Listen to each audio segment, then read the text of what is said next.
इसीलिए पांचों टाइम की नमाज में हम बार बार अल्लाह ताला से क्या दुआ करते हैं, इहदिनस सिरातल मुस्तकीम, ऐ अल्लाह तू सिरात मुस्तकीम पर हमको चलाना, अपने सीधे रास्ते पर चलाना, इस्लाम के ऊपर चलाना, सिरातल लज़ीना अनअमता अलैहिम, ऐ अल्लाह उनके रास्ते पर चलाना जिनके ऊपर तेरा करम हुआ, तेरा इनाम हुआ, ऐ अल्लाह नबियों के रास्ते पर चलाना, ऐ अल्लाह सिद्दीकीन के रास्ते पर चलाना, ऐ अल्लाह शुहदा के रास्ते पर चलाना, ऐ अल्लाह सालिहीन के रास्ते पर चलाना, गैरिल मग़दूबि अलैहिम वलद्दाल्लीन, ऐ अल्लाह उनके रास्ते पर तू न चलाना जिनके ऊपर तेरा गजब नाजिल हुआ, उनके रास्ते पर न चलाना जो भटक गए, ऐ अल्लाह यहूद और नसारा के तरीके पर न चलाना।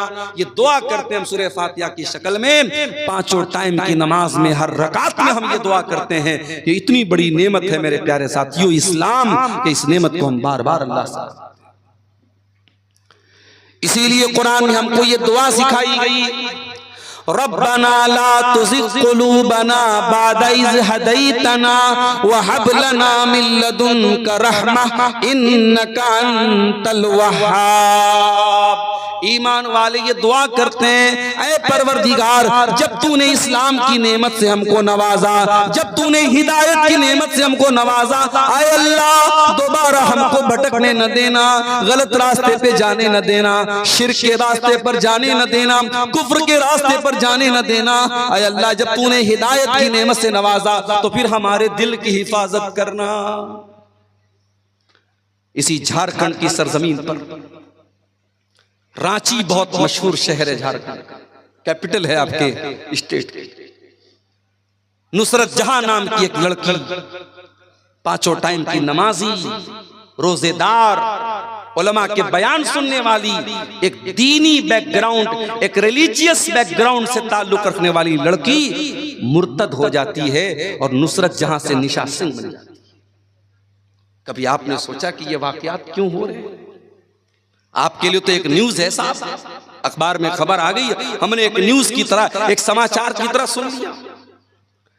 माफ करना मेरे प्यारे भाइयों, अगर आपकी कौम की कोई लड़की निशा सिंह बन रही है नुसरत जहां से, तो पूरी कौम के लिए सोचने का मकाम है, पूरी कौम के चेहरे के ऊपर बहुत बड़ा थप्पड़ है कि आप अपने दीन की अहमियत भी अपनी कौम की बच्चियों को न बता सके। ओ साल में एक बार जलसा करा करके अपनी लड़कियों को दीन सुनाने वालों, तुम्हारी बेटियां अगर दीन की अहमियत को जानती, अगर इस्लाम की नेमत को जानती, तो कोई नुसरत जहां आज निशा सिंह न बनती। इस्लाम को जाना ही नहीं हमने, इस नेमत की कद्र कीमत को जानती अगर वो औरत, तो कभी मेरे प्यारे साथियों इस्लाम को छोड़ने की जुर्रत न करती। अरे इस्लाम तो वो नेमत है जिसको पाने के लिए सहाबे किराम ने सब कुछ कुर्बान कर दिया। इस्लाम तो इतनी बड़ी नेमत है, सुमैया बिन्त खय्यात को देखो, जवान बेटा सामने खड़ा हुआ है, अबू जहल कहता है बूढ़ी माँ, ऐ सुमैया तेरा जवान बेटा सामने खड़ा है, हम नहीं चाहते तुझे तेरे बेटे के सामने नंगा कर दे, ऐ सुमैया तू इस्लाम को छोड़ दे वरना तेरे बेटे के सामने तुझे नंगा कर दे। सोचो मेरे भाइयों, एक माँ के लिए कितनी अज़ियत की बात है, उसके जवान बेटे के सामने उसको बरहना कर दिया जाए। ऐ सुमैया तू बूढ़ी हो चुकी है, तेरे बदन में कमजोरी आ चुकी है, मगर तेरा ईमान तो फौलाद के जैसा मजबूत है। सुमैया ने जवान बेटे के सामने नंगा हो जाना गवारा कर लिया, मगर तौहीद को छोड़ना गवारा न किया, इस्लाम को छोड़ना गवारा न किया। और चश्मे फलक ने वो मंजर भी देखा, एक बूढ़ी औरत के बदन से कपड़े उतार लिए गए, जवान बेटे के सामने उसको बरहना कर दिया गया। इतने पर अबू जहल ने बस न किया, फिर कहा कि सुमैया आखिरी मौका तुझे दे रहा हूं, इस्लाम को छोड़ दे वरना तुझे कत्ल कर दूंगा। बर्ची उठाया, सुमैया का इस्लाम को छोड़ने वाली थी। अबू जहल ने बर्ची उठाया और सुमैया की शर्मगाह के ऊपर दे मारा। ऐ सुमैया, तू अल्लाह को प्यारी हो गई, तू शहीद हो गई, तेरे बदन का खून गिर गया, अल्लाह की राह में शहीद होने वाली तू पहली खातून बन गई और तूने दुनिया की आने वाली औरतों को ये पैगाम दे दिया, ऐ दुनिया की औरतों, तुम्हें दुनिया नाजुक समझेगी, तुम्हें दुनिया कमजोर समझेगी, तुम दुनिया को बता देना अगर औरत के पास ईमान की दौलत और ईमान की ताकत हो, औरत से ज्यादा ताकतवर कोई नहीं होता है। ईमान की दौलत अगर औरत के पास है, औरत से ताकतवर कोई नहीं होता है। मेरे साथ सुमैया से पूछो ईमान किसको बोलते हैं? ईमान की अजमत पूछना है, कोई बिलाल हबशी से पूछ ले। हाँ मेरे नौजवान साथियों, बिलाल तुम्हारी तरह स्मार्ट और हैंडसम तो नहीं था। बिलाल कोई तुम्हारी तरह घुंघराले बाल वाला तो नहीं था। बिलाल कोई तुम्हारी तरह गोरा चट्टा तो नहीं था, खूबसूरत तो नहीं था, हैंडसम तो नहीं था। बिलाल तो हबशा का एक गुलाम था, काला कलूटा था। उसकी पूरी बॉडी काली थी मगर उस काले सीने में जो दिल था, बिलाल के सीने में जो दिल था, वो दिल अल्लाह ताला की मोहब्बत से भरा हुआ था। ओ दुनिया वालों, तुमने तो जब भी देखा है लोगों की सूरतों को देखा है, लोगों के चेहरों को देखा है। आओ तुम्हें बिलाल की सीरत भी दिखाते हैं। बिलाल काले हैं, बिलाल का बदन काला है और बिलाल के काले बदन को उनका मालिक अरब के तपते हुए सहरा पर लिटा देता है। नीचे गरम गरम बालू है, नीचे गरम गरम रेत है और बिलाल के सीने पर गरम पत्थर भी रख देता है। बिलाल के सीने की चर्बी भी पिघल रही है और बिलाल की पीठ भी पिघल रही है और बिलाल का मालिक कहता है, उमैया बिन खल्फ कहता है, ऐ बिलाल, तेरे सीने की चर्बी को पिघलाना हमें अच्छा नहीं लगता, तुझे टॉर्चर देना हमें अच्छा नहीं लगता। ऐ बिलाल, हम तुझे टॉर्चर करना बंद कर देंगे, बस एक शर्त है, तू अल्लाह की तौहीद को छोड़ दे और हमारे 360 माबूदों का इकरार कर ले। हमारे साथ तू भी शिर्क का नारा लगा दे और ला इलाहा इल्लल्लाह की आवाज तू निकालना बंद कर दे। बिलाल, हम तुझे तकलीफ देना छोड़ देंगे। बिलाल की जबान से आवाज नहीं निकल रही। बिलाल कुछ कहने की पोजीशन में नहीं है मगर उस गर्म पत्थर के नीचे और उस तपते हुए सहरा में लेटे हुए बिलाल की जबान से एक लफ्ज सुनाई देता है। बिलाल कहते हैं, अहद अहद अहद, मैं जिस अल्लाह की इबादत करता हूँ वो एक है, वो यकता है, वो अकेला है, मैं एक अल्लाह की इबादत करने वाला हूँ। ऐ उमैया बिन खल्फ, तू लाख मेरे सीने पर गर्म पत्थर रख दे, तू लाख मेरे बदन की चमड़ी को जला डाले, ऐ उमैया बिन खल्फ, बिलाल अल्लाह ताला की तौहीद को छोड़ने वाला नहीं है। अहद अहद, मेरा अल्लाह एक है, मेरा माबूद एक है, मेरा रब एक है। ओ लोगों, इस्लाम वो नेमत है जिसकी हिफाजत की खातिर बिलाल के सीने की चर्बी पिघल गई मगर बिलाल ने इस तौहीद को नहीं छोड़ा। ये शहादत गए उल्फत पे कदम रखना है, लोग आसान समझते हैं मुसलमान।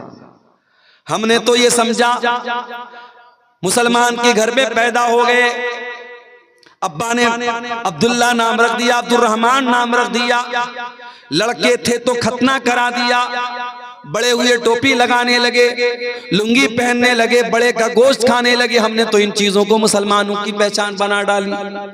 ओ लोगों, इस्लाम इतना आसान तो नहीं है, ये तो शहादत गए उल्फत में कदम रखना है। लोग आसान समझते हैं मुसलमान होना, लोग आसान समझते हैं मुसलमान होना। इस्लाम ये फूलों की सेज नहीं है मेरे प्यारे साथियों, ये कांटों भरा रास्ता है। इस्लाम पर चलते हुए कदम कदम पर ऐसे मौके आएंगे जब आपको अपनी ख्वाहिशात का गला घोटना पड़ेगा, अपनी इच्छाओं को मारना पड़ेगा, अपनी डिजायर्स को खत्म करना पड़ेगा, तब जाकर के आप अल्लाह ताला की जन्नत को सकते हैं। इस्लाम ने पूरे के पूरे दाखिल, इस्लाम में अधूरे दाखिल मत होना। इस्लाम वो दीन है जो अल्लाह ताला का इकलौता पसंदीदा दीन है। इस्लाम के आने के बाद अब कोई और दीन अल्लाह ताला क्या स्वीकार्य नहीं होगा, एक्सेप्टेबल नहीं होगा, कबूल नहीं किया जाएगा। अल्लाह कुरान में कहता है इन्नद्दीन इंदल्लाहिल इस्लाम, अल्लाह ताला के यहाँ अगर कोई दीन कबूल होगा तो इस्लाम होगा। अल्लाह फरमाता है वमन यब्तगी गैरल इस्लाम दीनन फलन युक़बल मिन्हु व हुवा फिल आखिरति मिनल खासिरीन। तुम इस्लाम को छोड़ करके कोई और मजहब लेकर के आओगे, तुम जितनी भी नेकी का पहाड़ लेके आ जाओ, अगर इस्लाम के अलावा कोई और मजहब लेकर के आओगे कबूल नहीं किया जाएगा। दुनिया के और मजहब में अल्लाह को खुश करना है, शादी नहीं कर सकते। बड़े बड़े ईसाइयों के गिरजाघरों में चले जाओ, वहां आपको ऐसी औरतें मिलेंगी जिनको नन कहा जाता है। ये नन वो औरतें होती हैं जो जिंदगी भर शादी नहीं करती हैं, जो अपने आप को चर्च के लिए खास कर लेती हैं। उनका अकीदा ये होता है अगर अल्लाह ताला को राजी करना है, खुश करना है, तो हम शादी नहीं करेंगे, हम शौहर के पास नहीं जाएंगे, हम सारी जिंदगी चर्च में रहेंगे। उनको नन कहा जाता है। ये अकीदा है ईसाइयों का। हमारे हिंदू भाइयों क्या एक अकीदा है, अगर आपको ईश्वर को प्रसन्न करना है, अल्लाह को खुश करना है, तो आपको ब्रह्मचारी बनना पड़ेगा, दुनिया को त्यागना पड़ेगा, पत्नी से दूर रहना पड़ेगा, बच्चों से दूर रहना पड़ेगा, दुनिया को मोह माया समझ करके दुनिया को त्याग देना होगा, दुनिया को छोड़ देना होगा। जरा सोचो मेरे प्यारे साथियों, अगर ये तसव्वुर इस्लाम का भी होता तो कितनी परेशानी होती। आए अल्लाह तेरा शुक्र है तूने हमें मुसलमान बनाया और इस्लाम जैसा दीन हमको दिया जिसमें दुनिया को त्यागने का, दुनिया को छोड़ने का हुक्म नहीं दिया गया, बल्कि कुरान में अल्लाह हमको दुआ सिखाता है कि ऐ मेरे बंदो ये दुआ पढ़ा करो, रब्बना आतिना फिद दुनिया हसना व फिल आखिरती हसना व क़िना अज़ाबन नार। ऐ परवरदिगार हमारी दुनिया को भी अच्छा बना दे, हमारी आखिरत को भी अच्छा बना दे और हमें जहन्नम की आग से तू बचा ले। ये कुरान की सबसे जामे दुआ है और ये वो दुआ है मेरे प्यारे साथियों। अगर आपने कभी हज किया होगा, कभी उम्रा किया होगा, जब आप तवाफ करते हैं खाने काबा का तो हजर अस्वद और रुकन यमानी के बीच में इस दुआ को पढ़ते हैं। ये इतनी प्यारी दुआ है मेरे साथ। अल्लाह के प्यारे नबी एक दुआ पढ़ा करते थे, किया करते थे, अल्लाहुम्मा अस्लिह ली दीनी अल्लज़ी हुवा इस्मतु अमरी। ऐ अल्लाह मेरे दीन को ठीक कर दे क्योंकि मेरे मामले की बुनियाद तो मेरे दीन के ऊपर है। व अस्लिह ली दुनियाया अल्लती फीहा माशी, और अल्लाह मेरी दुनिया को भी ठीक कर दे क्योंकि जिंदगी तो मुझको दुनिया के अंदर गुजारना है। व अस्लिह ली आखिरती अल्लती इलैहा मादी, और ऐ अल्लाह मेरी आखिरत को भी तू ठीक कर दे क्योंकि मरने के बाद लौट करके वही जाना है। वजालिल हयात ज़ियादतन ली फी कुल्ली खैर, और ऐ अल्लाह मेरी जिंदगी को ऐसा बना दे कि जिंदगी का हर दिन नेकी में इजाफे का सबब बन जाए, जिंदगी में हर दिन भलाई में इजाफा हो, नेकी में इजाफा हो। वजालिल मौत राहतन ली मिन कुल्ली शर, और ऐ अल्लाह जब तुम मौत देना तो ऐसी मौत देना कि हर तकलीफ से, हर शर से मुझको नजात मिल जाए। ये बड़ी जामे दुआ है। अल्लाह के प्यारे नबी ये दुआ पढ़ा करते थे, तो हमें ये दुआ सिखाई गई मेरे साथ। हमारे नबी ने शादी भी की, एक साथ आपकी 9 बीवियां थी, सबका हक आप अदा करते थे।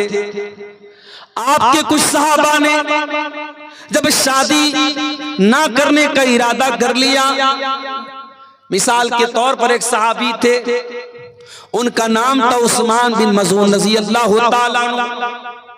उन्होंने ये तय कर लिया कि मैं शादी ही नहीं करूंगा, यहां तक कि उन्होंने ये तय कर लिया कि वो अपने टेस्टिकल्स को निकलवा देंगे, अपने खुशियतैन को निकलवा देंगे, यानी मर्द रहने के काबिल ही नहीं रहेंगे, मर्दानगी खत्म कर देंगे, शादी के काबिल ही नहीं बचेंगे। यहां तक उन्होंने इरादा कर लिया। भाई उस जमाने में नसबंदी नहीं होती थी, मेडिकल साइंस का जमाना नहीं था।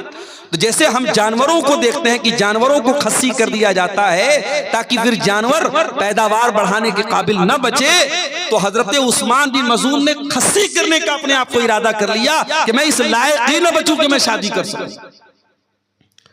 अल्लाह के नबी को पता चला, आपने उस्मान बिन मज़ून को बुलवाया। और मैं यहां पर यह वजाहत कर दूं कि ये वो उस्मान नहीं है जो अल्लाह के नबी के दामाद थे, वो दूसरे उस्मान है। ये गलतफहमी मत पाल लीजिएगा। वो उस्मान बिन अफ़्फ़ान थे जो नबी के दामाद थे, ये दूसरे हैं। इनका नाम उस्मान बिन मज़ून था, इनके अब्बा का नाम मज़ून था। ये अल्लाह के नबी के पास आए, नबी ने पूछा क्या है उस्मान, मुझे ऐसा ऐसा पता चला है। कहा अल्लाह के नबी सही पता चला है। आपने फरमाया कि ए उस्मान, तब तकी रहबानियतन, क्या तुम ये चाहते हो कि इस्लाम को छोड़ करके तुम रहबानियत अपना लो?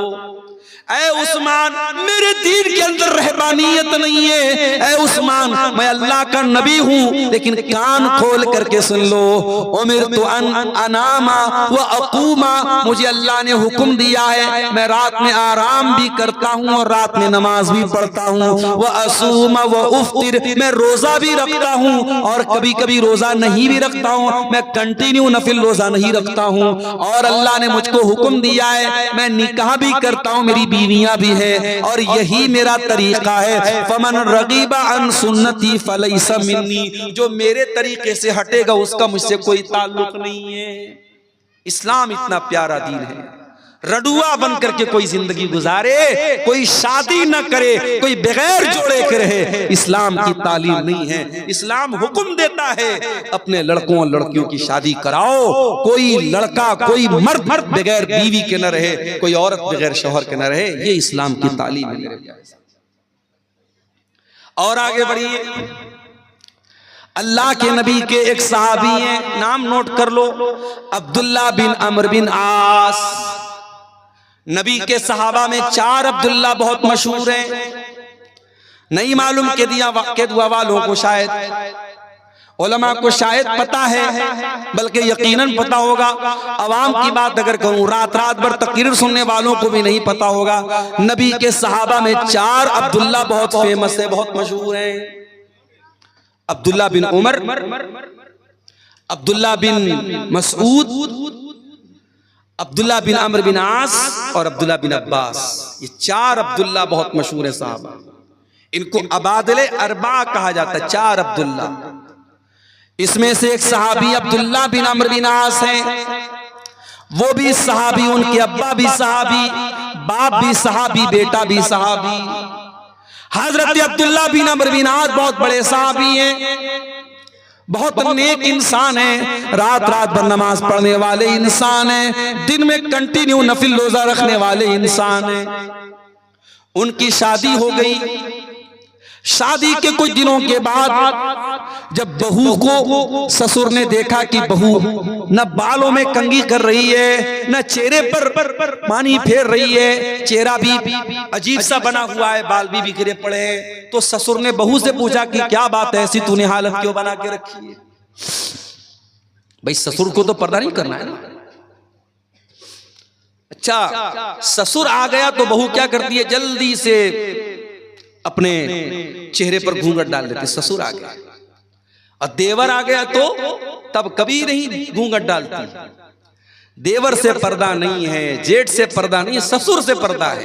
ये अजीब गरीब सिस्टम हमारे यहाँ है। जबकि ससुर तो गैर महरम नहीं है, महरम है वो। ससुर बाप के दर्जे में, अगर ससुर के सामने घूंघट नहीं भी डालेगी, अगर सीने पर दुपट्टा है तो भी चलेगा, लेकिन देवर से तो पर्दा करना है। देवर से पर्दा नहीं करेगी, ससुर से करेगी। तो यहां बहू को देखा ससुर ने कि बहू का चेहरा बड़ा उतरा हुआ है। कहा है मेरी बच्ची क्या बात है, नई नवेली दुल्हन तो बड़ा सज संवर करके रहती है, क्या बात है, तेरे बाल क्यों बिखरे पड़े हैं, तेरा चेहरा क्यों बिखरा पड़ा है, क्या बात है? कहा है अब्बा जान, आपका बेटा तो रात में नमाज पढ़ता है, दिन में रोजा रखता है, आपके बेटे को बीवी से कोई मतलब ही नहीं है। हजरत अम्र बिन आस समझ गए क्या मसला है, डायरेक्ट बेटे को बोलना मुनासिब नहीं समझा। अल्लाह के रसूल सल्लल्लाहु अलैहि वसल्लम के पास आए, अरे अल्लाह के नबी, मेरे बेटे की नई नई शादी हुई है और ये हाल है, बीवी का हक अदा नहीं कर रहा है, बीवी